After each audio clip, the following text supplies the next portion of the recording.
Right now, we're seeing a world sentiment score of minus 0.23, a notable dip that stands out against recent trends.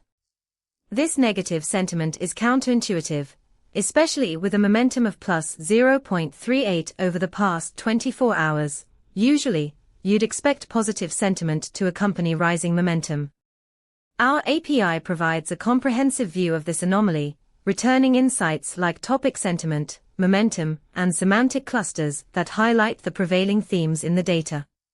For instance, you could leverage this information to adjust your content strategy or market positioning, identifying what's resonating negatively with your audience and adapting accordingly.